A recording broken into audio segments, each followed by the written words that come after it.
The knife slipped from the man's hand and hit the wet floor with a sharp clang, and Mara Ellison froze behind the counter, her heart slamming against her ribs. Outside, the rain hammered the tin roof of the diner like 1,000 tiny fists, and the wind howled through the cracks in the old wooden door. It was almost midnight, and she was the only one on shift. The stranger who had just stumbled through the door was tall, soaked to the bone, and bleeding from a gash along his side. His eyes were sharp, gold-flecked and full of pain, but there was something else in them too, something like warning. He looked at her like he expected her to scream. She did not scream. "Sit down before you fall down," she said instead, grabbing a clean towel from behind the counter. Her voice came out steadier than she felt. The man hesitated, glancing back at the door, as if he expected someone to burst through at any second. Then his legs gave out, and he caught himself on the edge of a booth, sliding down into the seat with a groan. Mara moved fast. She locked the front door, flipped the sign to closed, and pulled the blinds down over the windows. Whatever was happening outside, whoever was chasing this man, she did not want them looking in and seeing her tend to him. "Let me see," she said, kneeling beside him. The wound was deep, but not as bad as the blood made it look. She had grown up with a father who worked construction and came home with cuts and bruises more nights than not. She knew how to clean and wrap a wound without flinching. "You should call someone," the man said, his voice low and rough. "Not for me. For yourself. Leave now, before they come." "Who is coming?" He did not answer. His jaw tightened, and his eyes flicked toward the door again. Mara pressed the towel against his side, firm enough to stop the bleeding, gentle enough not to hurt him more than he already was. "I'm not leaving my own diner because some stranger tells me to be scared," she said. "Now hold still." For a moment, something shifted in his expression. Surprise, maybe, or something warmer than surprise. He studied her face like he was trying to memorize it, the curve of her jaw, the steady focus in her brown eyes, the small scar above her eyebrow that she had gotten falling off a bicycle when she was 9. "What's your name?" he asked. "Mara," she said. "And you?" He paused a beat too long. "Cale." She did not press him further. In this town, plenty of people came through with stories they did not want to tell. She had learned a long time ago that some questions were better left unasked. Outside, a car engine rumbled somewhere down the road, slow and searching. Cale's whole body went rigid. His eyes darted to the window, then to the back door behind the kitchen. "Is there a way out through there?" he asked. "There's an alley. It leads to the train yard." "Good." He tried to stand, wincing as pain shot through his side. Mara grabbed his arm to steady him, surprised at how much muscle was packed under his soaked jacket. He was not just any stranger. Whoever he was, he had trained his body like a weapon. "You can't run in this state," she said. "You'll bleed through that wrap in 10 minutes. "I don't have a choice." "You do," she said firmly. "Stay in the back room. I'll say the diner's been empty all night if anyone asks." He looked at her for a long moment, like he was weighing whether to trust a stranger with his life. Then he nodded, just once, and let her guide him to the small storage room behind the kitchen, tucked between boxes of napkins and stacked crates of soda bottles. The car outside slowed even further. Mara's pulse spiked as she walked back to the front counter, forcing her hands to stay steady as she wiped down the counter like nothing was wrong. A moment later, headlights swept across the blinds, then stopped. Someone knocked on the glass door. She walked over, unlocked it just enough to speak through the gap, and put on the calmest expression she could manage. 2 men stood outside, dressed in dark clothes despite the storm, their eyes scanning past her shoulder into the diner behind her. "We're closed," she said. "We're looking for someone," the taller one said. His voice was flat, controlled, the kind of voice that expected obedience. "A man. Injured. He might have come this way." "Nobody's been in here all night," Mara said, keeping her tone light, almost bored. "Storms kept everyone away." The man studied her face for a long moment, the kind of stare that made her skin crawl, like he was trying to read whether she was lying. She held his gaze without blinking, years of dealing with rude customers giving her a mask of calm she did not actually feel. Finally he stepped back. "If you see him, you call this number." He handed her a card with nothing on it but a phone number. "Sure," she said, and closed the door the moment they turned away. She watched through the blinds as the car pulled off down the road, tires hissing against the wet asphalt, until the taillights disappeared into the dark. Only then did she let out the breath she had been holding. She walked back to the storage room. Cale was sitting against a stack of boxes, his face pale, sweat beading on his forehead despite the cold. "They're gone," she said. "Thank you," he said quietly. And then, after a pause, "You didn't hesitate.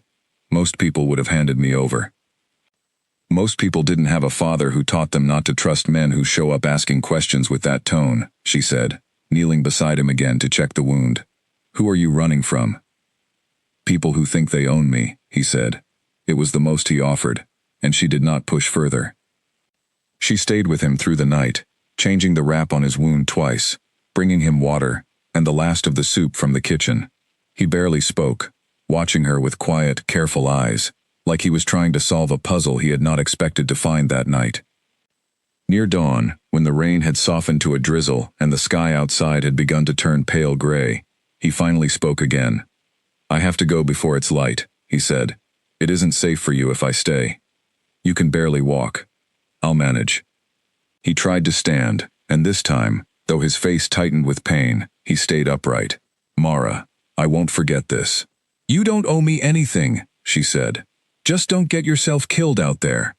He looked at her for a long moment, like he wanted to say something more, something bigger than a thank you. Instead, he reached into his soaked jacket and pulled out a small ring, plain silver, with a faint engraving she could not make out in the dim light. He pressed it into her palm. "Keep this," he said. "If you're ever in trouble, show it to anyone wearing black and gold. They'll help you." Before she could ask what he meant, he was gone, slipping out through the back door and into the gray light of early morning, disappearing between the buildings of the train yard like he had never been there at all. Mara stood in the empty diner, the ring cool and strange in her palm, wondering if she had imagined the entire night. But the blood-stained towels in the storage room told her otherwise. Whoever Cale was, he was real, and he was running from something far bigger than she understood. She did not know it yet, but she had just saved the life of the most powerful man in the region, a man whose name alone could silence a room full of armed guards. She did not know that the men who had come looking for him that night worked for a family that controlled half the territory beyond the town's borders, or that this same family was, at that very moment, arranging his marriage, to secure an alliance neither he nor anyone else in his position had ever wanted. All she knew was that a stranger had come through her door bleeding and left before sunrise, and that something about the way he looked at her had left a mark she could not quite explain. She slipped the ring into her apron pocket, cleaned the storage room, and opened the diner for the morning shift like nothing unusual had happened. The regular customers came in, ordered their usual coffee and eggs, complained about the storm, and left their usual tips. The day moved forward the way ordinary days always did. But that night stayed with her. She found herself glancing at the door more often than usual, half expecting him to walk back through it. She told herself it was nothing, just the strange energy of a stormy night and a stranger's gratitude. She had no reason to think she would ever see him again. She was wrong. 3 months later, on an otherwise unremarkable afternoon, the low rumble of engines pulled up outside the diner, and this time, there was no storm to explain the sense of unease that crept through the town. A line of black vehicles, polished and imposing, rolled to a stop along the main street, drawing stares from every window and doorway. Something told Mara, even before she saw him step out of the lead car, that her quiet life was about to change forever. The bell above the diner door jingled, and every head in the room turned. Mara nearly dropped the coffee pot in her hand when she saw him standing there, tall, heeled, dressed in a dark coat that fit like it had been made only for him. Except now, he did not look like a wounded stranger hiding from danger. He looked like a man used to rooms falling silent the moment he entered them. For a second, neither of them said anything. The diner, usually filled with clattering plates and idle chatter, had gone completely still. Even old Mr. Doyle, who never looked up from his crossword puzzle, was staring. "You look better," Mara finally said, setting the coffee pot down, before her hand could betray how fast her heart was beating. A small smile tugged at the corner of Cale's mouth. "Thanks to you." He walked toward the counter, and 2 men in dark suits followed a respectful distance behind him, positioning themselves near the door like sentries. Mara noticed the way people outside the window had gathered on the sidewalk, whispering, pointing. Something about this man drew attention the way a fire draws moths. "Can we talk?" Cale asked. "Somewhere private, if that's possible." Mara glanced at her manager, Denise, who was watching the scene with wide eyes from behind the register, clearly torn between curiosity and concern. Denise gave a small nod, telling her silently that she could take her break early. They ended up outside, behind the diner, near the old picnic table, where the staff usually ate their lunch. The afternoon sun cut through gray clouds, warming the damp wood beneath them. "I never got to properly thank you," Cale said, sitting across from her. "You saved my life that night. Not just by hiding me, by not asking questions you didn't need to ask." "You still haven't told me who you actually are," Mara said, "or who those men were, or why they were chasing you." He studied her for a long moment, as if deciding how much truth she could handle. "My name is Cale Ashgrove," he said. "I lead something like a large organization, spread across several territories. People depend on me to keep things running, keep them safe. That night, some people within my own circle tried to have me removed, permanently, so someone else could take my place." Mara's breath caught. "Removed? You mean killed?" "Yes." She sat back, processing the weight of what he had just told her, matching it against the image of a bleeding stranger, stumbling into her diner in the middle of a storm. "And now? Are you safe now?" "For the most part, the people responsible have been dealt with, but there will always be others who want what I have, or want to control it through me." He paused, his gold-flecked eyes steady on hers. "I came to see you because I meant what I said. I don't forget people who help me when they have nothing to gain from it." "I didn't do it for a reward," Mara said. "I know. That's exactly why I wanted to come back." There was something in the way he said it, something that made her chest tighten in a way she did not have a name for. She looked away first, glancing toward the men waiting by the cars parked along the street. "So what happens now?" she asked. "You just walk back into my life because you feel like you owe me something?" "I want to make sure you're protected," Cale said. "The men who came looking for me that night, some of them are still out there, and if anyone connects you to what happened, it could put you in danger. I want to place a discreet watch over you and your family. Nothing intrusive, just insurance." Mara frowned. "I don't need bodyguards following me around a diner in the middle of nowhere." "You might not need them," Cale said, "but I would feel better knowing they're there." She wanted to argue further, but something about the sincerity in his voice made her pause. This was not a man offering charity out of guilt. This was a man who had clearly spent his life protecting people, and could not simply switch that instinct off now that the person in question was her. "Fine," she said finally, "but I'm not changing how I live my life because you're worried." "I wouldn't expect you to," Cale said, and there was a warmth in his voice that told her he meant it as a compliment. Over the following days, Mara noticed subtle changes around town. A new car parked near the edge of Main Street that never seemed to leave. A man who sat in the corner booth of the diner most mornings, nursing the same cup of coffee for hours, watching the door more than his cup. She recognized the pattern of quiet protection Cale had promised, even if he never mentioned it directly again. What she had not expected was for Cale himself to keep returning. He came to the diner more than his supposed business in town could explain, always sitting at the same corner booth, always ordering the same simple meal, always finding a reason to talk to her between her shifts. At first, she assumed it was politeness, an extension of his gratitude. But as the weeks passed, she began to notice the way his eyes lingered a little too long, the way his questions went beyond simple courtesy into genuine curiosity about her life, her dreams, the reasons she had chosen to stay working in a small diner instead of chasing something bigger. "You could do anything," he told her one evening, as she wiped down the counter after closing, and he lingered by the door, clearly not ready to leave yet. "Why stay here?" "Because this is where my mother is buried," Mara said simply, "and my father needs someone close by, even if he won't admit it." "Not everyone gets to chase big dreams, Cale. Some of us just try to keep what we have standing." He was quiet for a moment, watching her with an expression she could not quite decipher. "That's not a small thing," he said finally, "staying, when everyone expects you to leave. It takes a kind of strength most people don't have." She felt heat rise in her cheeks, and busied herself with the rag in her hands to hide it. "You didn't come all this way to give me compliments." "Actually," he said, a small, almost boyish grin breaking through his usually composed expression. "I think I did." It was in that moment, standing in the empty diner with the streetlights glowing faintly through the windows, that Mara allowed herself to admit something she had been trying to ignore since that stormy night 3 months ago.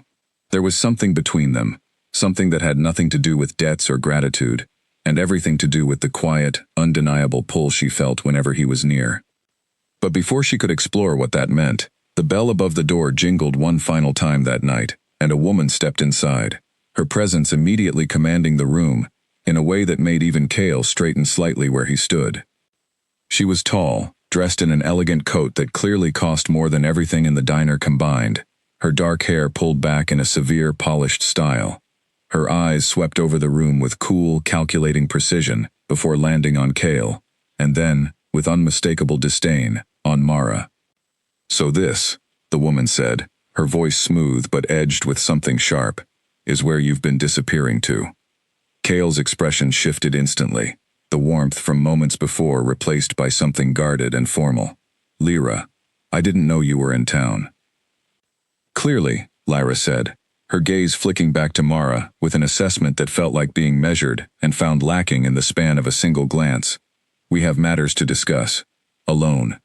Mara felt the shift in the room immediately, the way the air seemed to grow colder, heavier. She did not know who this woman was yet, not fully, but she understood instinctively that whatever existed between Cale and this stranger was about to complicate everything that had just begun to bloom between them. Cale glanced back at Mara, something apologetic in his eyes, before following Lyra out into the night. Mara stood alone in the empty diner, the rag still in her hand, wondering exactly what kind of storm had just walked through her door, and how much worse it was about to get. Word spread through the small town faster than Mara could have imagined. By the next morning, the woman named Lyra Voss had taken up residence in the largest suite of the only decent hotel the town had to offer, and her presence had turned the quiet streets into a hive of whispers. She was, according to the murmurs passed between customers at the diner, the daughter of a powerful family from the Eastern Territories, a family whose influence rivaled even Cale's own organization. Denise, who always seemed to know more gossip than anyone had a right to, leaned across the counter while refilling napkin dispensers, and lowered her voice, as if the walls themselves might be listening. "They're saying she's engaged to him," Denise whispered. "The Ashgrove man. Some kind of arrangement between the families. Business, politics, who knows? But apparently it's been in the works for years." Mara felt something cold settle in her stomach, though she told herself it was none of her concern. Cale did not owe her any explanation about his personal arrangements. Whatever debt of gratitude existed between them, it did not extend into the territory of his private life. Still, she could not stop replaying the way Lyra had looked at her the night before, like she was something to be scraped off the bottom of a shoe. She got her answer soon enough. Just after the lunch rush thinned out, the bell above the door rang, and Lyra walked in alone this time, without Cale, without the sharp-suited men who usually trailed behind important people in this town. She wore another expensive coat, this one a deep burgundy, that made her look even more out of place among the diner's faded booths and chipped countertops. She did not sit down. She walked directly to the counter, where Mara was wiping down the surface, and set her handbag down with deliberate precision. "I think we should talk," Lyra said, her tone pleasant on the surface, but carrying an unmistakable edge beneath it. Woman to woman. "I'm working," Mara said evenly, continuing to wipe the counter. "This will only take a moment." Lyra's dark eyes swept over Mara's uniform, her simple ponytail, the small burn scar on her wrist from years of handling hot plates, cataloging every detail like evidence in a case she had already decided to win. "I understand you did something rather brave a few months ago, helping an injured stranger who happened to stumble into your little diner." Mara said nothing, waiting to see where this was going. "Cale has always had a soft spot for gestures like that," Lyra continued. "He collects debts of gratitude, the way some men collect watches. It's part of what makes him effective as a leader. People trust him because he remembers kindness." "Is there a point to this?" Mara asked. Lyra's smile did not waver, but something flickered behind her eyes, something sharper. "The point, dear, is that gratitude and reality are two very different things. Cale and I have been promised to each other since childhood. Our families built an alliance around that promise. an alliance that keeps thousands of people safe and prosperous across several territories. Whatever passing fascination he might feel toward you now is temporary, a shiny distraction before he returns to what actually matters. Mara's jaw tightened, but she kept her voice level. He's a grown man. He can decide for himself what matters to him. Careful, Lyra said, her voice dropping into something quieter, more dangerous. I would hate for a sweet girl like you to get hurt, chasing something that was never yours to have. Is that a threat? It's advice, Lyra said, straightening her coat. Free of charge. Consider it a courtesy, since I understand you don't come from money. She turned and walked toward the door, then paused, glancing back over her shoulder with a cool, appraising look. Stay away from Kale. It would be so much easier for everyone that way. The bell jingled again as she left, and Mara stood behind the counter, her hands trembling with something between anger and humiliation. She had faced difficult customers before, drunk men who refused to pay their tabs, rude tourists who complained about everything, but nothing had quite prepared her for the particular sting of being dismissed so completely, so casually, by someone who had decided her worth before ever really knowing her. She did not tell Kale about the visit when he came by the diner 2 days later, sliding into his usual corner booth with the same easy familiarity he always carried. She told herself it was not her place to interfere in whatever arrangement existed between him and his fiancée. It was not her business, and getting involved would only make things messier than they already were.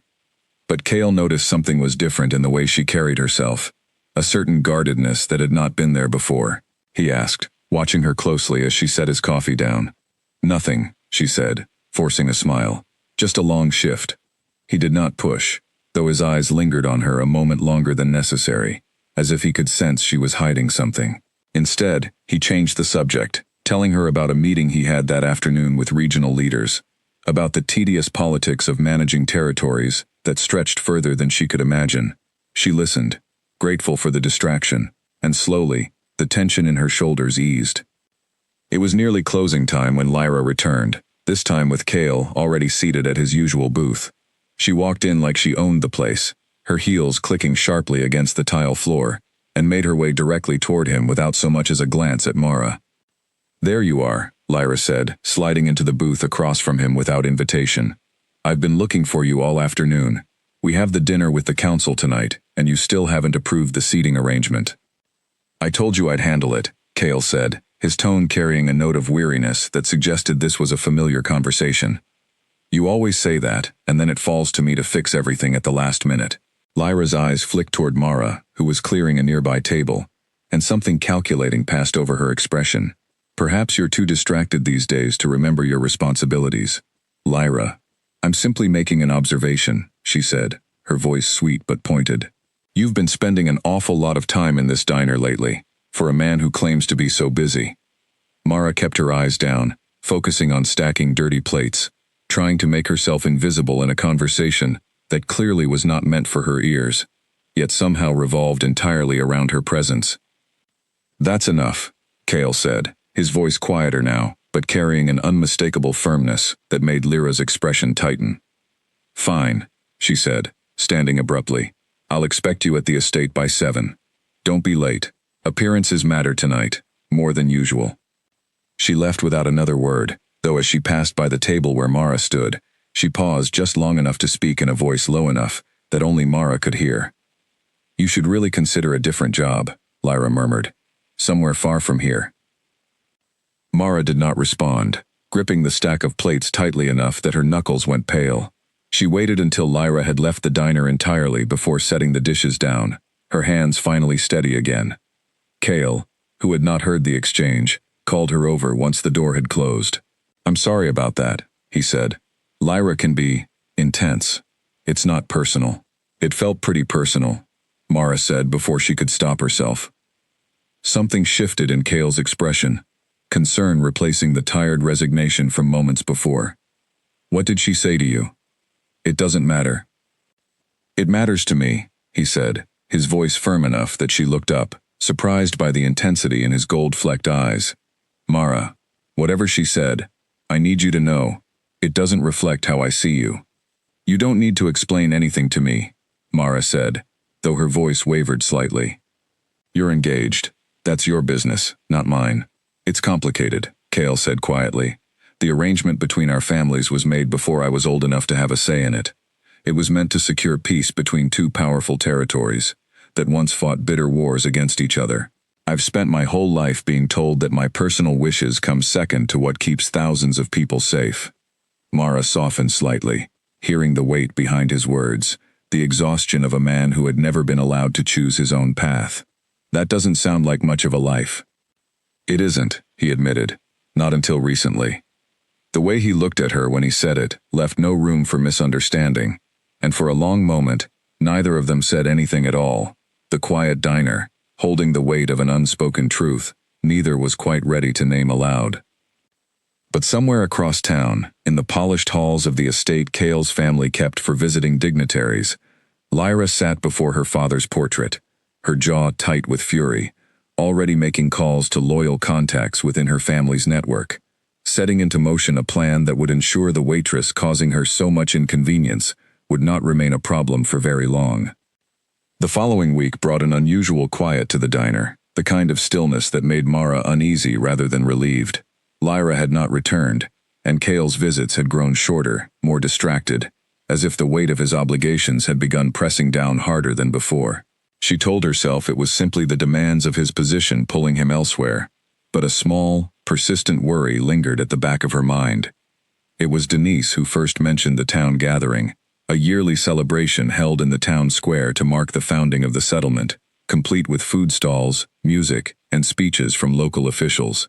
This year, word had spread that Cale Ashgrove himself would be attending as a guest of honor, alongside his fiancée, as a gesture of goodwill toward the community that had, unknowingly, sheltered him during his time of need. "You should come," Denise said, tying her apron behind her back as they closed up for the evening. "Everyone will be there. Might do you some good to get out from behind this counter for once." Mara considered declining, some instinct warning her that being anywhere near Cale and Lyra together in a public setting would only invite trouble. But something else, a stubborn refusal to let herself be pushed into hiding, made her change her mind. "Maybe I will," she said. The night of the gathering arrived warm and clear, the town square strung with lights and filled with the smell of roasted corn and fresh bread. Families wandered between stalls, children ran between the legs of adults clutching balloons, and a small band played cheerful music from a raised platform near the fountain. For a while, Mara allowed herself to simply enjoy the evening, chatting with neighbors, sampling food from vendors she had known her whole life. Then the crowd's energy shifted, a ripple of attention moving through the square, as Cale arrived, dressed in formal dark attire, with Lyra on his arm, in a stunning gown that seemed to catch every bit of available light. They made their way toward the small stage, where the mayor waited to greet them, the crowd parting respectfully as they passed. Mara watched from a distance, telling herself she had no reason to feel the tight knot forming in her chest.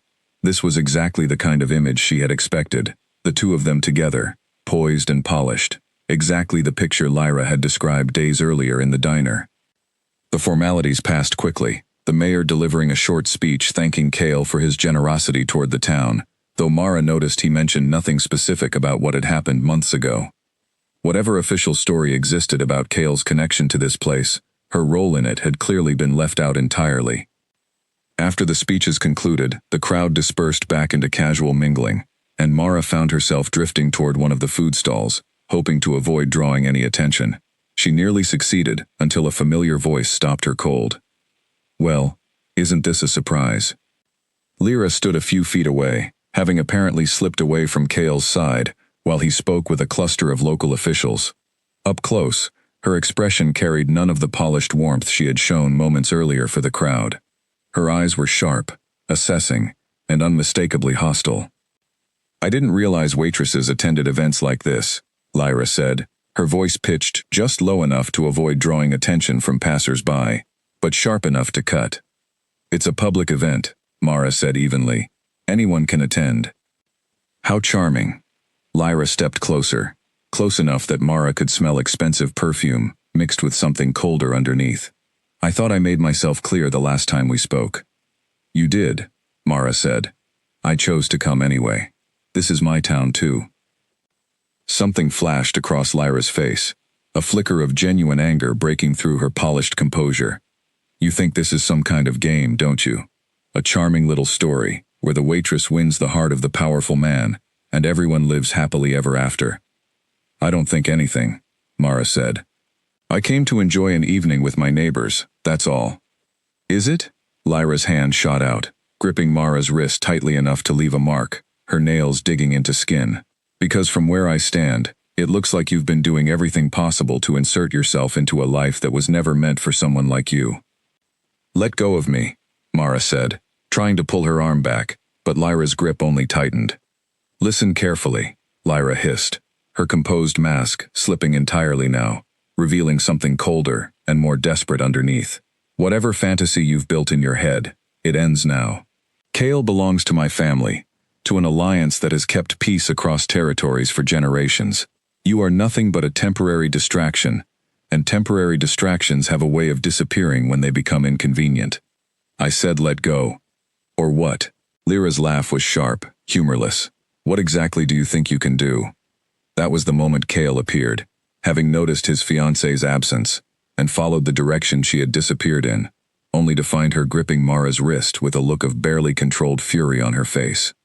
His expression shifted instantly from polite composure to something hard and unyielding.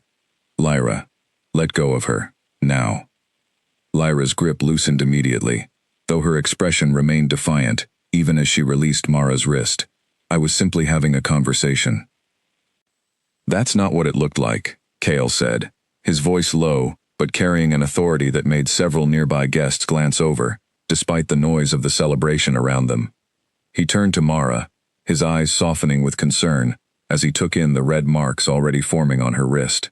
Are you all right? I'm fine, Mara said, though her voice wavered slightly, more from anger than pain. Kale turned back to Lyra, his expression carrying a coldness Mara had not seen from him before. We will discuss this later. Privately. There's nothing to discuss, Lyra said, though the tremor in her voice betrayed the confidence of her words. I was simply protecting what's mine. She is not something to be protected from, Kale said, his voice hard, and you do not get to put your hands on anyone in this town, especially not someone who showed me more kindness in one night than most people manage in a lifetime. Lyra's face went pale, then flushed with fury, but she said nothing further, turning sharply and disappearing back into the crowd, leaving a trail of murmured whispers in her wake. Kale turned back to Mara, gently taking her wrist to examine the red marks left behind. I'm sorry, he said quietly. I should have seen this coming. I should have protected you from this. I don't need protecting, Mara said, though the softness in his touch made her voice come out gentler than she intended. But thank you for stepping in. I meant what I said to her, Kale continued, his eyes searching hers with an intensity that made her breath catch. You are not something temporary, Mara.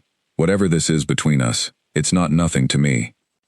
The noise of the celebration seemed to fade into the background, the music and chatter blurring into distant sound as they stood there, closer than they had ever allowed themselves to be, the weight of unspoken feelings finally beginning to surface between them. This is complicated, Mara said softly. You're still engaged to her. I know, Kale admitted, but that arrangement was made for me, not by me. And I'm starting to think it's time I finally had a say in my own life. Neither of them noticed the pair of eyes watching from across the square. Lyra's father, a tall, silver-haired man with cold, calculating eyes, standing near the edge of the crowd, having witnessed the entire exchange.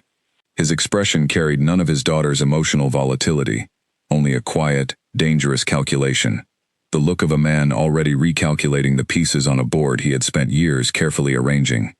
He turned to the man beside him, one of his most trusted advisors, and spoke in a voice too low for anyone nearby to hear. It seems our timeline needs to be moved up, he said, before this waitress becomes more of a complication than we can afford.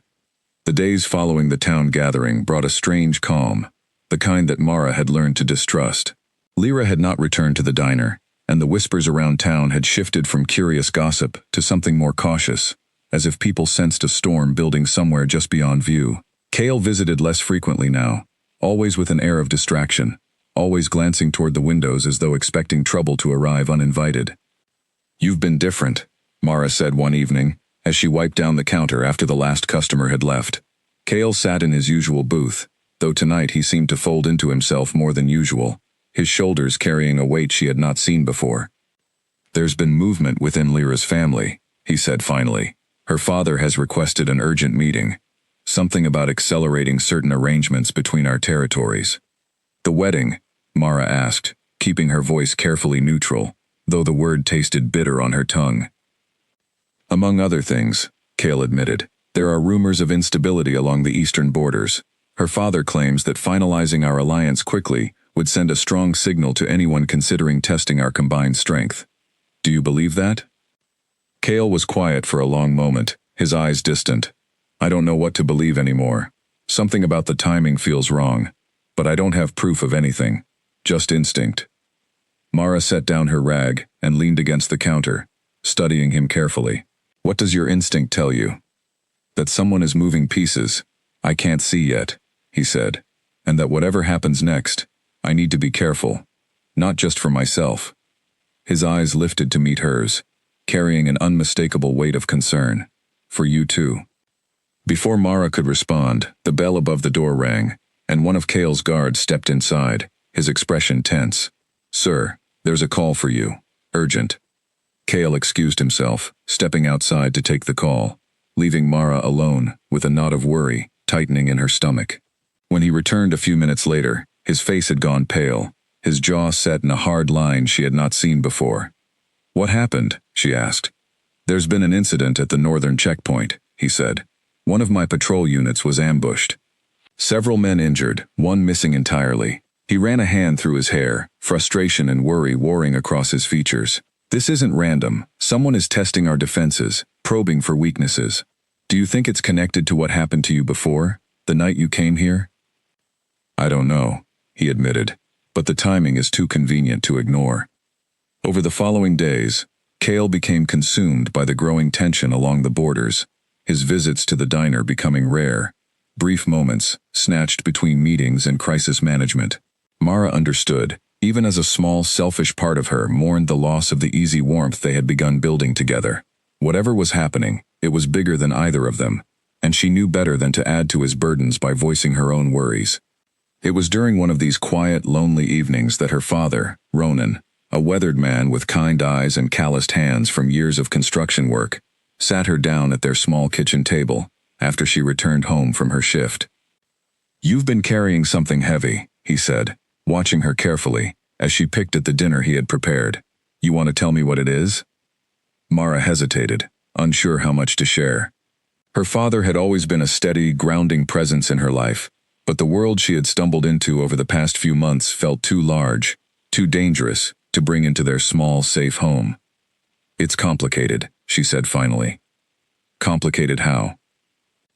There's a man, she admitted, someone important, powerful, and I think I might have feelings for him, even though everything about the situation is impossible. Ronan studied her for a long moment, his expression thoughtful. Your mother used to say that impossible things have a way of working themselves out, as long as you're willing to fight for them. This is different, Mara said. There's someone else involved, someone dangerous, who's made it clear she doesn't want me anywhere near him. Her father's expression sharpened with concern. Dangerous how? She grabbed my wrist hard enough to leave a mark, Mara admitted, showing him the faint bruise that had not yet fully faded. Threatened me, more or less. Told me to stay away or face consequences. Ronan's jaw tightened, a rare flash of anger crossing his usually calm features. Mara, you need to be careful. If this woman has the kind of power you're describing, threats from her aren't something to take lightly. I know, Mara said quietly, but I don't know how to just walk away from this either. Her father reached across the table, covering her hand with his own weathered palm. Then don't walk away. But don't walk into it blind either. Whatever this man means to you, make sure he's willing to stand beside you when things get difficult, not just when things are easy. His words stayed with her over the following days, a quiet reassurance she carried with her even as the tension in town continued to build. Reports of skirmishes along the borders grew more frequent, and the guards stationed discreetly around the diner increased in number, their presence no longer subtle, but openly protective. Cale returned to the diner nearly a week later, exhaustion evident in the dark circles beneath his eyes, though something in his posture had shifted, a renewed determination replacing the earlier uncertainty. We identified the source of the attacks, he told her, sliding into his usual booth. It wasn't random aggression. Someone deliberately orchestrated the ambush to destabilize the region, to create pressure that would push me toward finalizing the alliance with Lyra's family, faster than I otherwise would have. Mara felt a cold chill settle over her. You think Lyra's family did this? Attack their own future allies? I don't have proof yet, Kale admitted, but the pattern fits too perfectly to be coincidence, weakening my position just enough to make the marriage seem like the only path toward stability, while appearing to offer themselves as the solution to a crisis they created. That's horrifying, Mara said. It's also brilliant, in a cold, calculating way, Kale said grimly. And if I'm right, it means the danger to you isn't over. If they're willing to orchestrate attacks against their own supposed allies to control the narrative, they won't hesitate to remove anyone they perceive as an obstacle to their plans. Meaning me. Meaning you, Kale confirmed, his eyes carrying a weight of worry that made her chest tighten. I won't let anything happen to you, Mara, but I need you to be careful, more careful than before. She reached across the table, covering his hand with hers, a small gesture that carried more meaning than either of them voiced aloud. I trust you, she said simply. Something shifted in his expression, gratitude, and something deeper mixing together as he turned his hand to hold hers properly. I won't let you down, he said. Whatever happens next, I promise you that.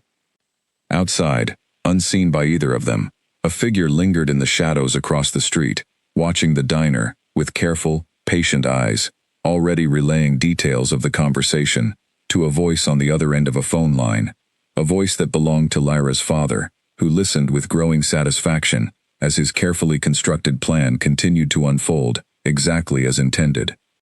The morning arrived gray and heavy with tension, though nothing about the diner's routine suggested anything unusual, as Mara began her shift, tying her apron and checking the morning specials board like she had done 1,000 times before.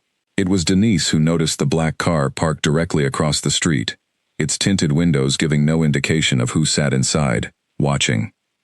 That's been there since before dawn, Denise murmured, glancing nervously toward the window as she arranged the pastry display. Think it's more of Kale's people? I don't know, Mara said, though something about the stillness of the vehicle unsettled her in a way Kale's usual discreet protection never had. She found out soon enough. Just before the lunch rush, the car door opened, and a woman Mara had never seen before stepped out, dressed in a tailored suit, her expression carrying the same cold authority Mara had come to recognize among people connected to powerful families.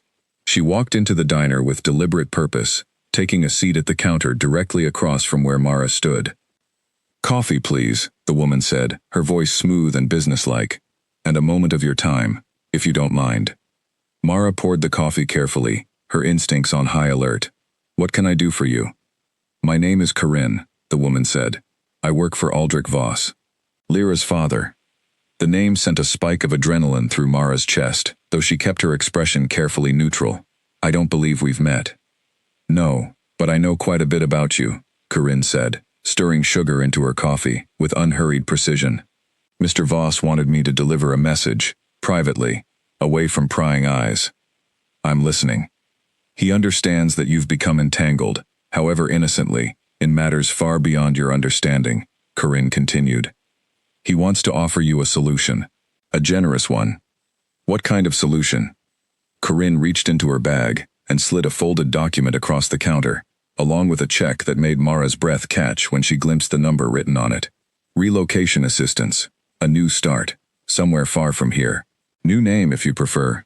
Enough resources to build an entirely different life, one free from the complications currently surrounding you. Mara stared at the check, understanding immediately what was being offered and what it truly meant. You're asking me to disappear. I'm offering you an opportunity, Corinne corrected smoothly. A chance to avoid becoming collateral damage in a situation that has nothing to do with you personally.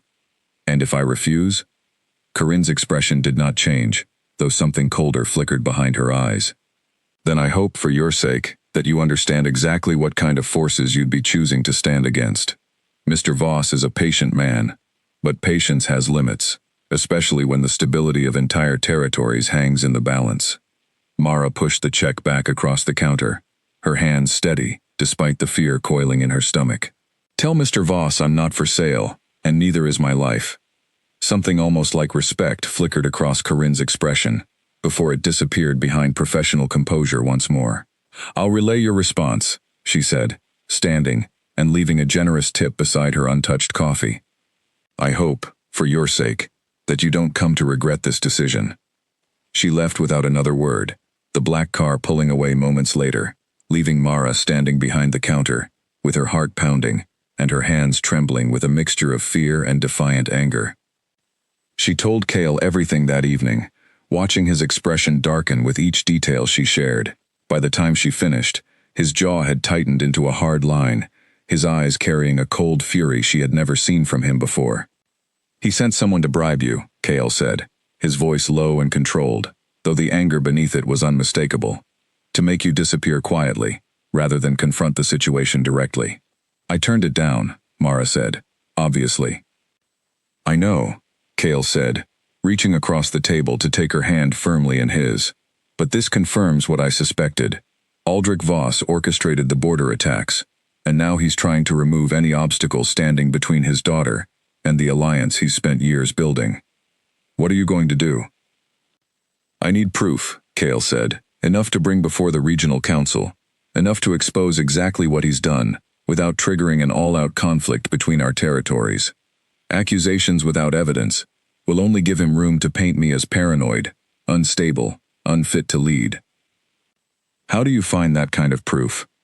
Cale was quiet for a moment, clearly turning over possibilities in his mind.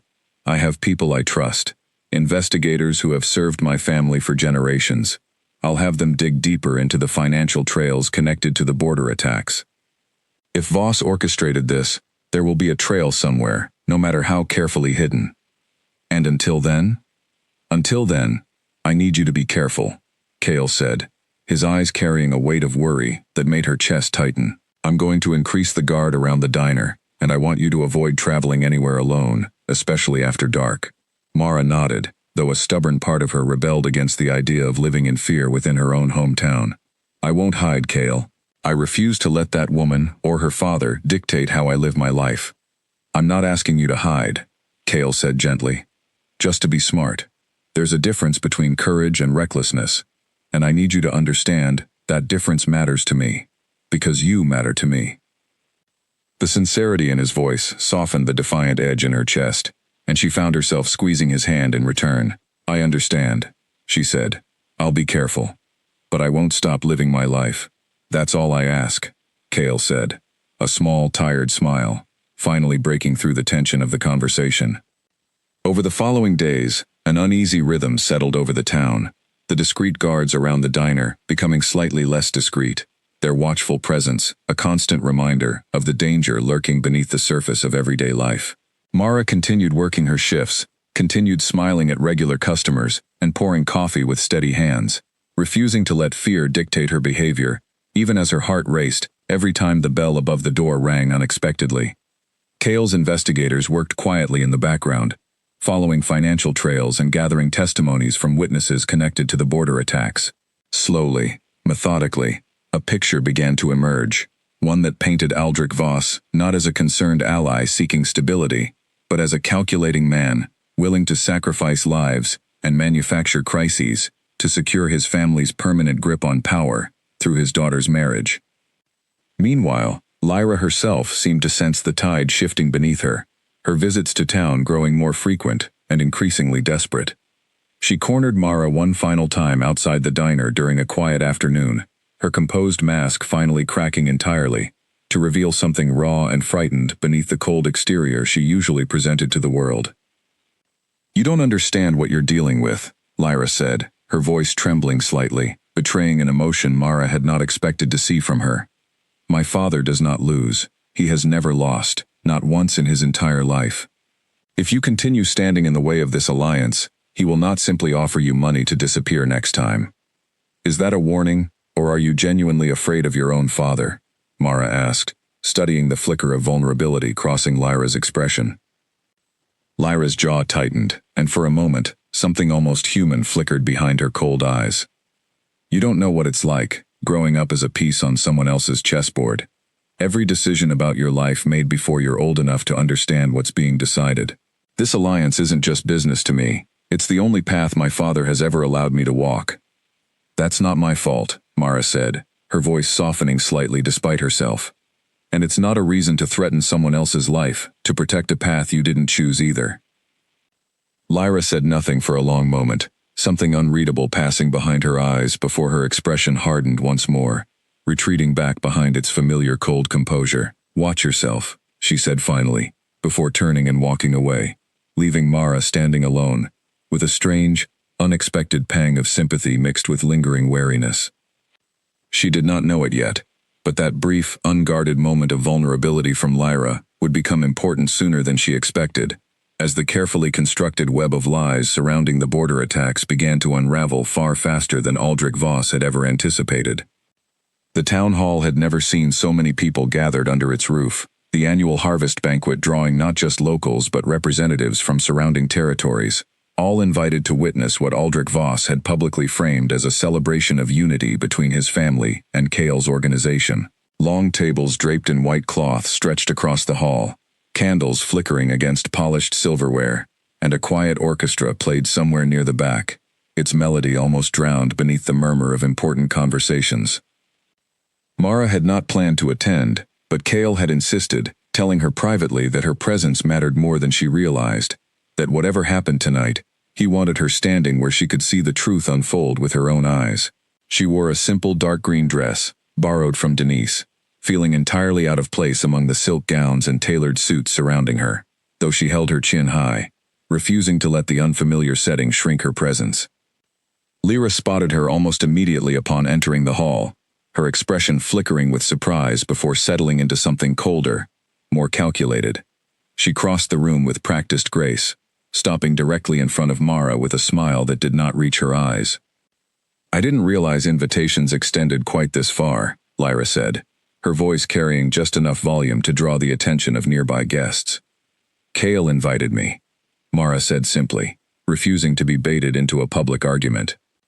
"How generous of him," Lyra said, though her tone carried an edge sharp enough to cut glass. "Tell me, does it not embarrass you, standing here among people who have spent generations building alliances and legacies, while you serve coffee for a living?" A few nearby guests turned at the comment, their conversations pausing as they registered the tension building between the two women. Mara felt heat rise in her cheeks, but she refused to look away. "There's no shame in honest work," Mara said evenly, "unlike some things I've seen tonight." Lyra's eyes narrowed. "Careful. You're standing in a room full of people who could end your entire existence with a single phone call." "Is that a threat?" Mara asked, her voice steady, despite the widening circle of onlookers now openly watching the exchange. "Consider it a warning," Lyra said, stepping closer, her voice dropping into something venomous. "You think you belong here, standing beside a man whose entire legacy depends on alliances you couldn't possibly understand. You are an inconvenience, a temporary distraction, that Cale will forget the moment reality reasserts itself." Something inside Mara finally reached its breaking point. Months of quiet threats and cold dismissals crystallizing into a single moment of clarity. She stepped forward, closing the distance between them, her voice ringing out clear and steady enough for the surrounding crowd to hear every word. "Don't touch him again," Mara said, her voice carrying none of the fear Lyra clearly expected. "Don't threaten me. Don't threaten my family. And don't think for 1 second that your family's name gives you the right to treat people like they're beneath you. I have watched you humiliate me, threaten me, and try to buy my silence, and I am done staying quiet about it." The hall had gone almost completely silent now, dozens of eyes fixed on the two women standing at the center of the room, the orchestra's music faltering as the musicians themselves turned to watch. Lyra's face flushed red with fury and embarrassment, her composed mask finally shattering entirely, in front of the very audience she had always sought to impress. "How dare you speak to me that way? How dare you think you could treat someone however you wanted, just because of your last name?" Mara shot back, her voice steady despite her racing heart.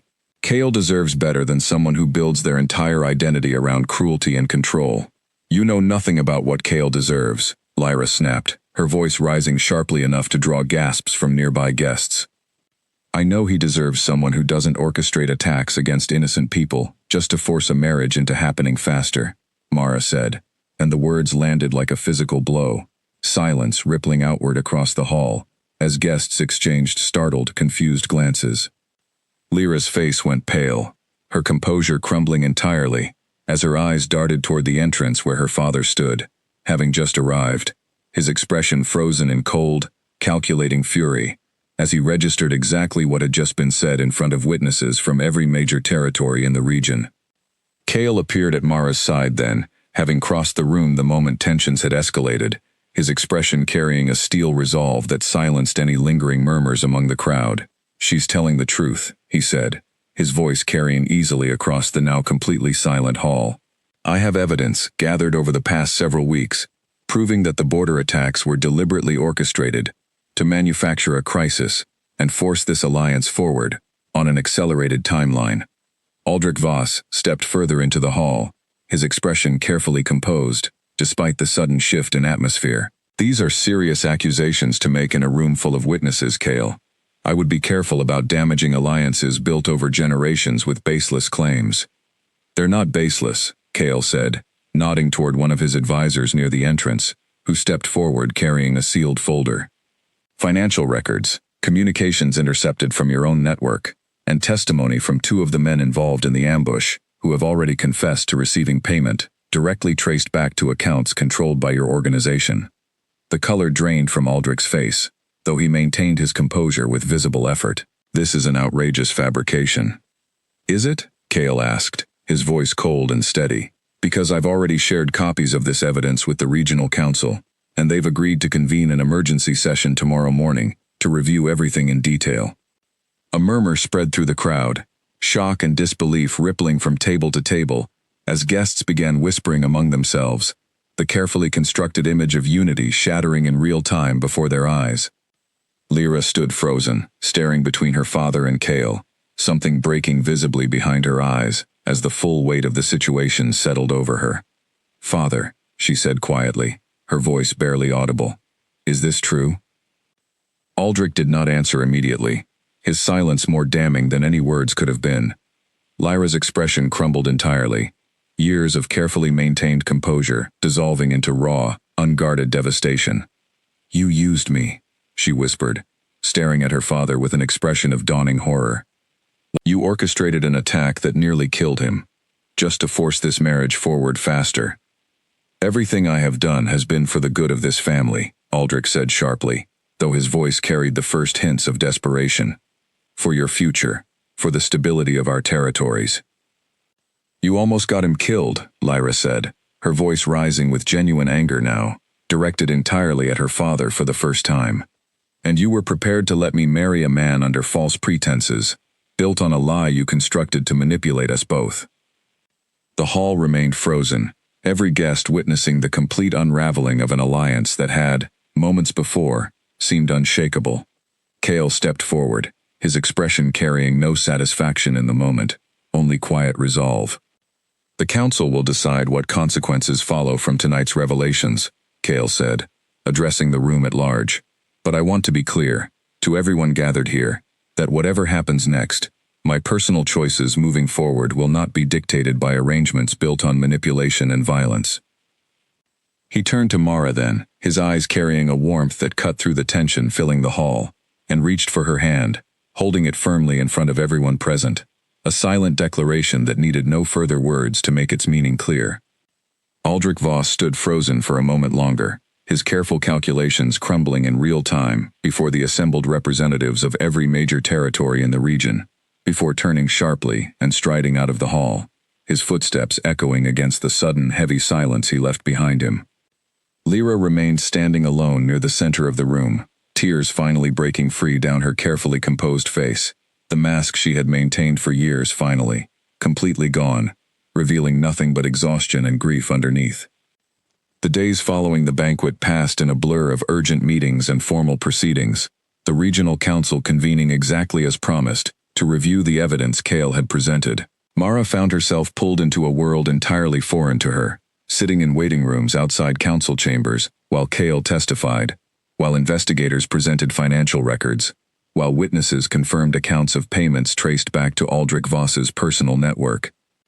She had never imagined her quiet life could become entangled with matters of regional politics and territorial alliances. Yet here she was, watching from the sidelines as an entire power structure reorganized itself in real time. "How does it feel?" Denise asked one evening, as Mara returned to the diner exhausted after another long day of council proceedings. "Being at the center of something this big, terrifying," Mara admitted, sinking into a booth with a tired sigh. "I keep waiting to wake up and find out this has all been some strange dream." "It's not a dream," Denise said, setting a cup of tea down in front of her. "You stood up to that woman, in front of half the region's most powerful people. That takes real courage, dream or not." Mara managed a small, tired smile. "I just said what needed saying. I didn't expect it to matter this much." "Sometimes the smallest voices end up mattering the most," Denise said. "Especially when they're speaking the truth everyone else is too afraid to say out loud." The council's investigation stretched across nearly 2 weeks, each day bringing new revelations about the extent of Aldrich Voss's manipulation. It became clear that the border attacks had been only the most recent in a long pattern of manufactured crises, each one carefully designed to push Kale's organization toward dependence on the Voss family's resources and influence, slowly consolidating power that would have, eventually, left Kale as little more than a figurehead within his own territory. Kale visited the diner less frequently during this period, consumed by the demands of rebuilding trust among his allies and reorganizing his organization's defenses against threats that had, for years, been hiding in plain sight. But he always found time, even if brief, to check on Mara, to reassure her that the storm surrounding them would eventually settle.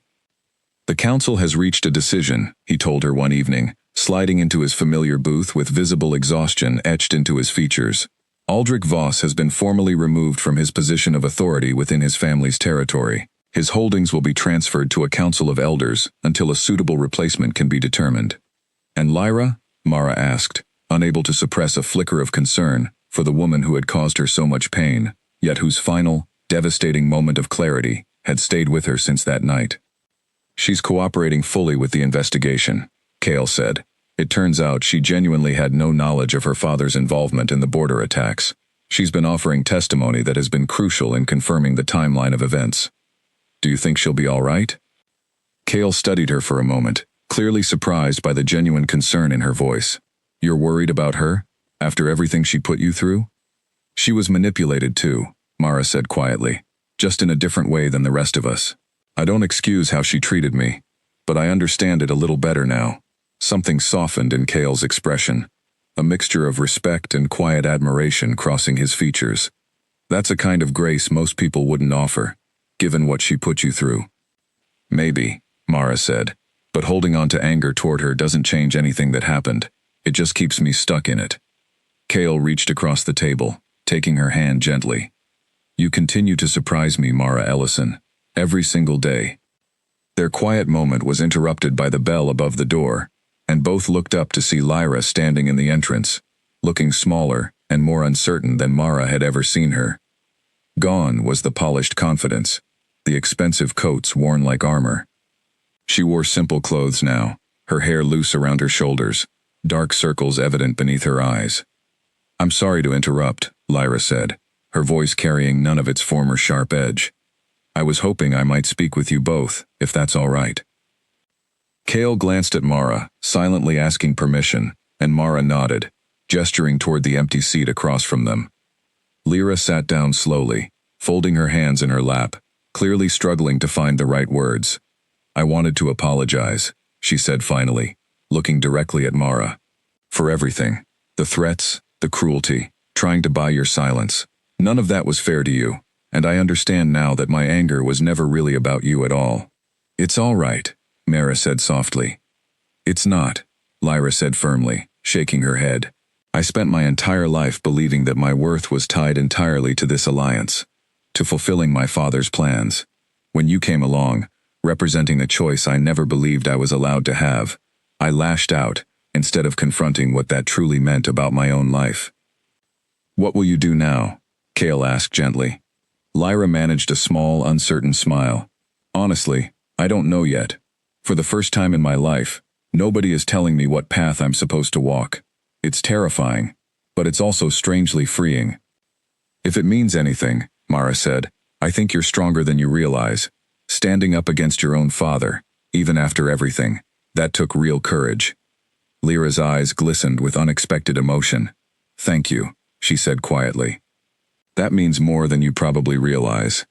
She stood after a few more minutes, offering both of them a final, genuine smile, before leaving the diner, her posture noticeably lighter than when she had entered, as if some invisible weight had finally begun to lift from her shoulders. Once she had gone, Cale turned back to Mara, studying her with quiet wonder. You handled that with more grace than I expected, given everything she put you through. People aren't always who they appear to be at first, Mara said. Sometimes cruelty comes from fear, not malice. Doesn't excuse it, but it helps me understand it. Cale squeezed her hand gently, his expression carrying a warmth that made her chest tighten with emotion.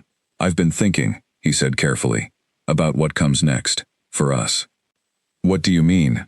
The council has made it clear that with the Voss alliance dissolved, I'm free to make my own choices regarding personal matters, without the political pressures that once complicated everything, Cale said, his eyes steady on hers. I want to be honest with you about my intentions, Mara. I don't want to hide what's between us anymore, or treat it as something secondary to my responsibilities. Mara's heart raced, though she kept her voice steady, despite the flood of emotion building inside her. What exactly are you saying? I'm saying I want to build something real with you, Cale said, openly, without secrecy, regardless of what anyone else thinks about a king and a waitress choosing each other. Tears pricked at the corners of her eyes, though she blinked them back, a small, disbelieving laugh escaping her lips. You make it sound so simple. It is simple, Cale said, his thumb brushing gently across her knuckles. The complicated part was everything standing in our way. That's finally starting to clear. Outside the diner window, the evening sky had begun to shift into soft shades of orange and pink, the town settling into its familiar quiet rhythm, unaware that the story unfolding within those diner walls was about to reach its final, defining chapter. Word of the council's decision, and the dissolution of the Voss alliance, spread quickly through every territory connected to Cale's organization, and with it came a wave of curiosity about the waitress whose name had suddenly become linked to the region's most powerful leader. Mara found herself the subject of stares and whispers whenever she walked through town, though most of the reactions carried more admiration than judgment, especially among the younger residents who saw something inspiring in a woman standing up against injustice regardless of the risk to herself. Not everyone welcomed the change with open arms, however. Some among the older, more traditional families connected to the region's various territories expressed concern over Cale's decision to pursue a relationship so far outside the customary expectations of his position. Rumors began circulating that certain factions, loyal to the old ways of alliance building through strategic marriages, were unhappy with the direction things had taken. You should be prepared, Cale told her one afternoon, as they walked together along the quiet path near the edge of town, guards maintaining a respectful distance behind them. Not everyone will support this. Some people built their entire understanding of stability around traditions I'm now choosing to set aside. I never expected everyone to be happy about it, Mara said, threading her fingers through his. I just didn't expect it to matter this much to so many strangers. When you lead as many people as I do, personal choices stop being entirely personal, Cale admitted. But that doesn't mean I'm willing to let others dictate who I choose to build my life with. Their walk was interrupted by the sound of hurried footsteps, and one of Cale's senior guards approached, his expression tense. Sir, there's a situation developing near the southern border. A faction claiming loyalty to the old alliance structure has gathered, demanding an audience regarding your recent decisions. Cale's expression hardened instantly, the peaceful warmth from moments before, replaced by focused alertness. How many? A small group, but vocal. They're requesting a formal meeting at the council hall within the hour. I'll be there, Cale said, before turning back to Mara, concern evident in his eyes. I need you to stay somewhere safe until I understand exactly what we're dealing with. I'm coming with you, Mara said firmly. Mara, this could be dangerous. You said it yourself, Mara replied, meeting his gaze steadily. Personal choices stop being entirely personal when you lead this many people. If they're going to debate our relationship, I'd rather be there to speak for myself than let others decide my worth in a room I'm not even allowed into. Cale studied her for a long moment, something like pride mixing with worry in his expression, before finally nodding. All right. But you stay close to me, and if things escalate, you leave immediately with the guards. The council hall, when they arrived, was already filled with tension. A cluster of representatives from various traditional families gathered near the front, their expressions carrying open disapproval, as Kale entered with Mara beside him. Murmurs rippled through the room, though Kale's guards positioned themselves discreetly around the perimeter, a silent reminder that any escalation would not go unanswered. An older man stepped forward from the gathered faction, his weathered face carrying decades of authority within his own smaller territory. Kale Ashgrove, we appreciate you agreeing to meet with us on such short notice. Say what you came to say, Bartholomew, Kale said, his tone respectful but firm. Bartholomew's eyes flicked briefly toward Mara, before returning to Kale.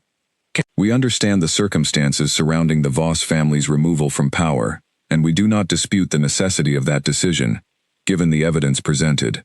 However, several of us have concerns about the precedent being set regarding leadership and alliance building moving forward. Meaning? Meaning that alliances built through strategic marriage have maintained peace across these territories for generations, Bartholomew continued.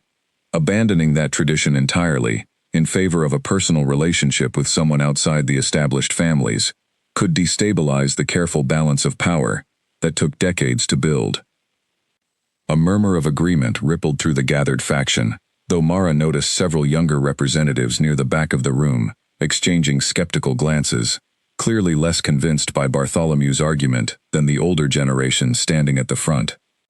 With respect, Kale said, his voice carrying calm authority, despite the tension in the room. The alliance built through strategic marriage between my organization and the Voss family nearly resulted in my death, orchestrated deliberately by a man willing to manufacture violence to secure control. If that is the model of stability you're advocating for, I would ask you to reconsider what stability actually means. That was one family's corruption, Bartholomew argued, not a flaw in the tradition itself. Perhaps, Kale conceded, but I've spent my entire life being told that my personal choices mattered less than political convenience. I nearly married a woman I did not love, based on an arrangement built on manipulation, because tradition demanded it. I refused to continue down that path simply because it's familiar. Mara stepped forward then, feeling the weight of dozens of eyes shifting toward her, though she kept her chin high, refusing to let the pressure of the room shrink her presence. If I may, she said, her voice carrying clearly despite her racing heart. Bartholomew's eyebrows rose in surprise, clearly not expecting her to speak, but he gestured for her to continue. I understand that tradition feels safe, Mara said. Familiar things often do, even when they're not actually working the way we tell ourselves they are. But I stood in a diner and watched a woman threaten me, humiliate me, and try to buy my silence, all because tradition told her that some people are simply worth less than others based on their birth or their bank account. That's not stability. That's just cruelty wearing a respectable disguise. The room fell silent, several representatives exchanging uncertain glances. I'm not asking anyone here to abandon everything that came before, Mara continued. I'm asking you to consider that maybe stability built on genuine respect and honesty might actually hold stronger than stability built on fear and manipulation ever could. For a long moment, nobody spoke, the weight of her words settling over the gathered representatives. Finally, one of the younger members near the back, a woman perhaps only a few years older than Mara herself, stepped forward. I think she's right, the woman said, her voice carrying quiet but firm conviction. My own family's territory suffered under an arrangement built through fear, disguised as tradition. I would rather see leadership built on integrity than on old habits that have already proven capable of catastrophic failure.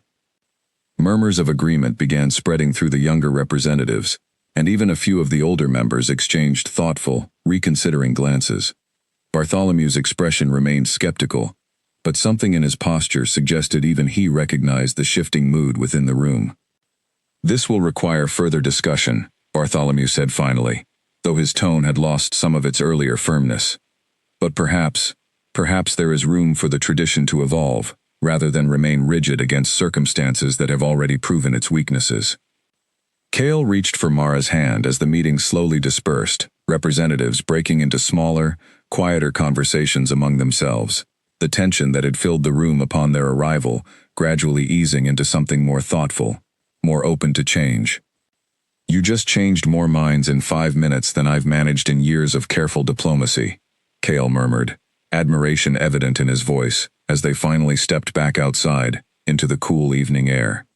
I just told the truth, Mara said, though she allowed herself a small, relieved smile, now that the tension of the confrontation had passed.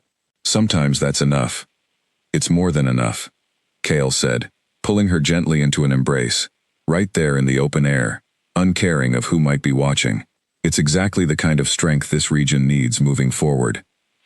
As they stood together beneath the darkening sky, neither of them noticed Lyra watching quietly from a distance, a small, genuine smile finally breaking across her face as she witnessed the culmination of everything that had unfolded since that stormy night many months ago, when a wounded stranger first stumbled into a small-town diner and found something far more valuable than mere shelter from the storm. Autumn arrived gently over the small town, painting the trees along Main Street in shades of gold and amber, the diner's windows fogging slightly each morning. As the temperature dropped with the changing season, Mara moved through her shifts with the same steady rhythm as always, though everything around her had shifted in ways she still sometimes struggled to fully comprehend. The regional council had formally recognized Cale's leadership as stable and secure, the transition of power following Aldrich Voss's removal proceeding smoothly under new arrangements that emphasized transparency over the old system of strategic marriages. Bartholomew and several of the traditional families had, over the following weeks, come to accept the changing tide, especially after witnessing the genuine peace and cooperation that continued flourishing across the territories without the underlying fear that had once defined so many alliances. Lyra had taken a position within the newly reorganized Council of Elders, overseeing her family's former territory, working to rebuild trust among communities that had suffered under her father's manipulation. She visited the diner occasionally now, no longer as an adversary but as something unexpectedly close to a friend, sharing coffee with Mara during quiet afternoons, and speaking candidly about the strange, difficult process of rebuilding an identity, separate from the expectations that had once defined her entire existence. I used to think strength meant never showing weakness, Lyra admitted one afternoon, stirring her coffee thoughtfully. Now I think real strength is being willing to admit when you were wrong, and doing the work to become someone better. That takes more courage than most people realize, Mara said, refilling her own cup. I'm glad you're finding your way through it. Thank you, Lyra said, offering a genuine smile. And thank you for the grace you showed me, even after everything. I don't think I would have found my way here without that. Their conversation was interrupted by the familiar sound of the bell above the door, and Mara looked up to find Cale standing in the entrance, dressed more casually than she had ever seen him, his expression carrying an unmistakable nervous energy that immediately caught her attention. Everything all right? She asked, setting down the coffee pot as he approached. Everything's perfect, Cale said, though his hands seemed unusually restless as he reached for hers. I was hoping we could talk, somewhere quiet. Lyra, sensing the shift in atmosphere, offered a knowing smile and excused herself gracefully, leaving the two of them alone as the afternoon light filtered softly through the diner's windows. You're acting strange, Mara said, studying him with growing curiosity. Come with me, Cale said, gently pulling her toward the door. There's something I want to show you. She untied her apron, calling out to Denise that she was taking an early break, and followed him outside into the crisp autumn air. He led her along the familiar path toward the old picnic table behind the diner, the same table where he had first properly introduced himself all those months ago, though now the surrounding trees blazed with autumn color instead of the pale green of that earlier spring. Do you remember this spot? Cale asked, turning to face her. Of course, Mara said, smiling softly at the memory. This is where you first told me who you really were.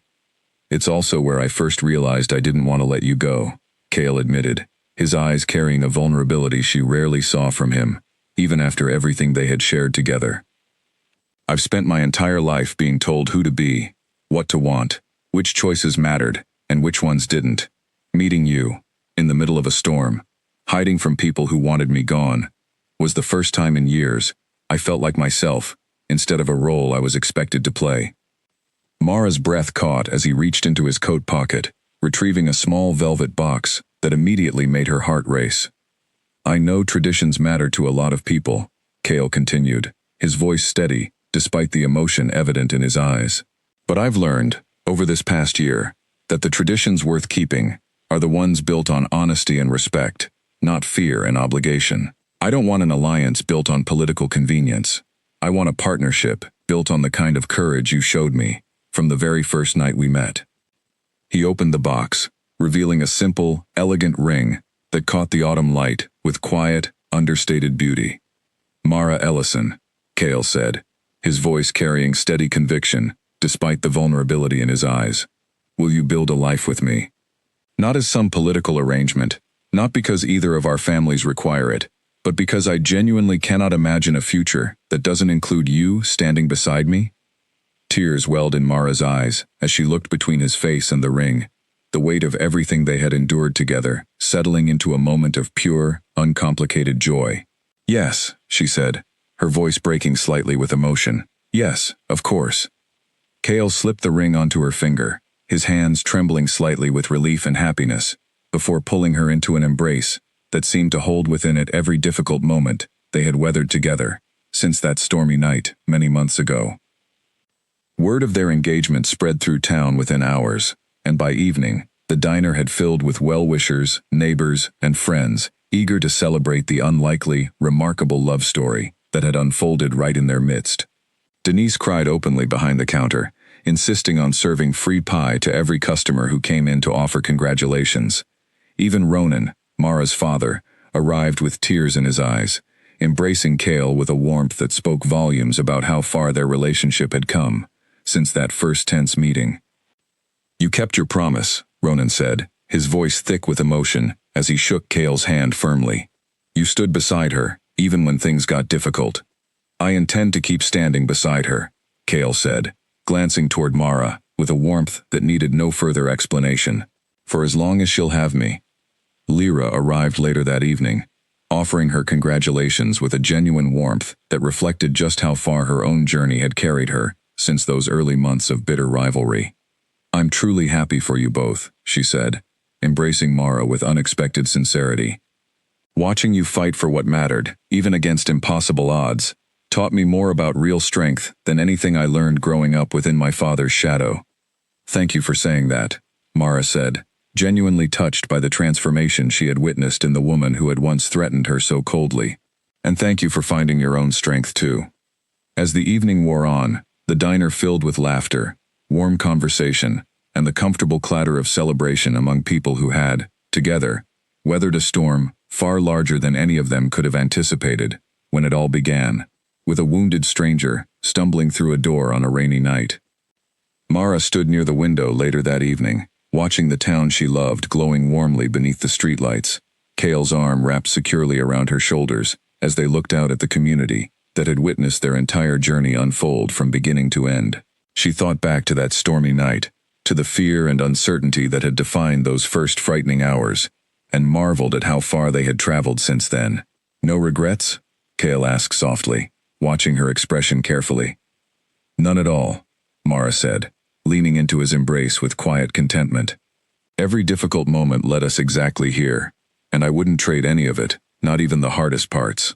Outside, the first snow of the coming winter began drifting gently down over the quiet town, settling softly over rooftops and streets alike, a peaceful contrast to the storm that had once brought them together.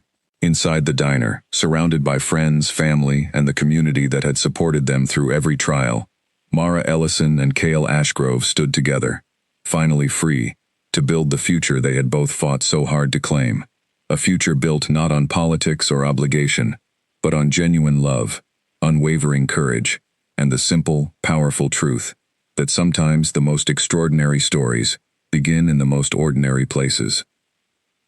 The diner went silent the moment the door opened. Every fork stopped mid-air, every head turned, and Mara nearly dropped the coffee pot she was holding when she saw him standing in the doorway, tall, composed, dressed in a dark coat that fit him like it had been made for no one else on earth. His eyes found hers instantly, as if he had never once forgotten the shape of her face. Cale, she whispered, setting the coffee pot down before her shaking hand could spill it. Hello, Mara, he said, and the sound of her name in his voice sent a strange warmth through her chest. one she quickly pushed aside. Two men flanked him at the door, both dressed in black with a small gold emblem stitched over their hearts. The same emblem, she realized with a jolt, that matched the engraving on the ring still tucked away in her jewelry box at home. She had never taken it out again after that first morning. Too unsure of what it meant, too afraid that showing it to someone might invite trouble she did not understand. "You're the man from the night of the storm," said old Mr. Bennett, one of the regular customers, squinting at Cale like he was trying to place a memory. "The one with the... I think you have me confused with someone else," Cale said smoothly, his tone polite but firm enough to end the conversation. Mr. Bennett shrugged and went back to his eggs, and the rest of the diner slowly returned to their meals, though the whispers did not stop.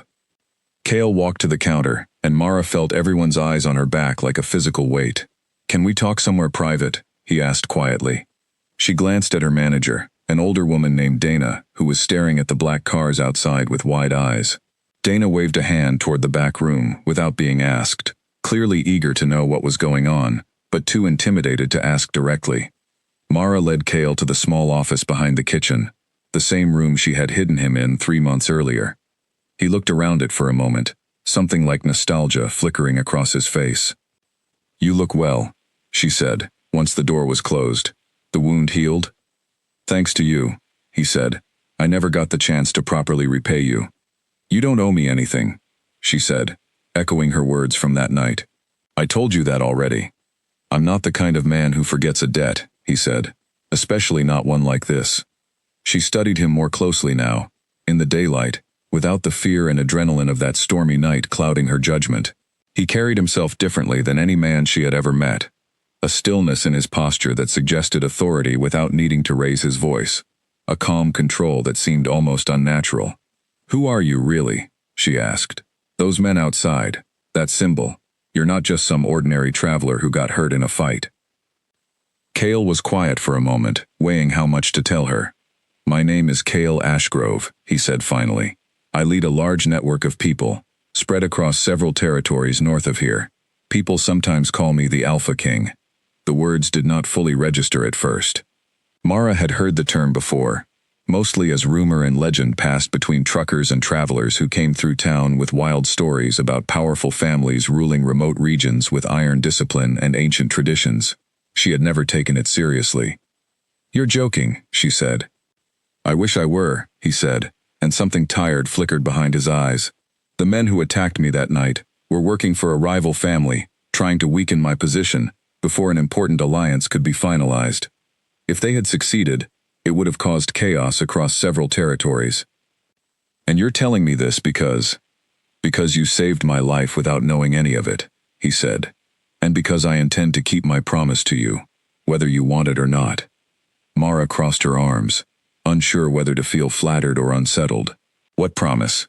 "Protection," he said. "Resources, if you ever need them, and my gratitude, for as long as you'll accept it." "I don't need protection," she said. "I need to get back to my shift before Dana starts asking questions I can't answer." He almost smiled at that, the first real softness she had seen cross his face since he walked in. "You're exactly as stubborn as I remembered. And you're exactly as mysterious," she shot back, though there was no real edge to it. Before he could respond, one of the men outside knocked twice on the door, a signal Cale clearly recognized. His expression shifted instantly, the softness replaced by something more guarded.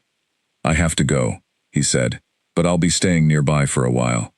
There are matters I need to settle in this region, matters that unfortunately involve people I'd rather avoid." "Sounds complicated." "You have no idea," he said, and for a moment, genuine exhaustion showed through the composed exterior. "There is someone arriving soon, someone I am expected to marry for the sake of an alliance between our families. It was arranged long before I had any say in it." Something in Mara's chest tightened at those words, though she told herself firmly that it was none of her business. "That sounds like a lot to carry." "It is," he admitted, "but it's not something I can walk away from. Not without consequences that would affect far more people than just myself." He reached for the door, then paused, turning back to her one more time. "Thank you again, Mara, for everything.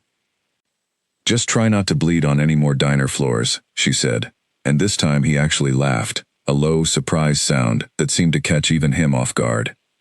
After he left, Mara stood alone in the small office for a long moment, her mind racing through everything she had just learned. An alpha king, a rival family, an arranged marriage. It all sounded like something out of the old stories her grandmother used to tell. Tales of powerful bloodlines and ancient rivalries hidden just beneath the surface of ordinary towns like hers. She walked back out to the diner floor, where Dana was practically vibrating with curiosity, and the regular customers were still whispering among themselves about the black cars and the mysterious stranger. Mara said nothing, simply returned to refilling coffee cups and taking orders, though her mind stayed fixed on the conversation in the back room. Over the following days, the black cars became a familiar sight in town, parked outside the old manor house on the hill that had sat empty for years before Cale's arrival. Rumors spread quickly through the small community, stories of a powerful family setting up residence, of important guests arriving from out of town, of strange lights and quiet gatherings late into the night. Mara tried to keep her distance, telling herself that whatever world Cale belonged to was not one she had any place in. But he kept finding reasons to stop by the diner, sometimes alone, sometimes with a quiet escort trailing a respectful distance behind him. He would order black coffee and a simple meal, sit in the corner booth, and watch her work with an attentiveness that made her both flustered and strangely pleased. "You really don't have anywhere better to be?" she asked one afternoon, setting his coffee down a little harder than necessary. "Not particularly," he said, watching her with that same careful curiosity he had shown from the very first night. "This place is quieter than anywhere else I've been in years. It's a diner in a small town. Quiet is all we have." "That's exactly why I like it," he said, and something about the simple honesty in his voice made her chest tighten again, in a way she was not ready to examine too closely. It was during one of these visits, nearly 2 weeks after his first return to the diner, that the atmosphere in town shifted once more. A sleek silver car, even more polished than the ones that had brought Cale, rolled slowly down the main street and stopped outside the manor house on the hill. Word spread through town within the hour that the bride-to-be had finally arrived, a woman named Lyra Voss, daughter of one of the most powerful and feared families in the Northern Territories. Mara heard the news from Dana, who heard it from her cousin, who worked as a housekeeper at the manor. She told herself it changed nothing, that Cale's engagement was his business and had nothing to do with her quiet, uneventful life at the diner. But when she saw the woman for the first time 2 days later, stepping out of a car in a coat that probably cost more than Mara made in a year, flanked by an entourage of assistants and guards, she felt an unexpected and unwelcome twist of unease settle deep in her stomach, as if some part of her already sensed that trouble had just rolled into town, alongside all that polish and power.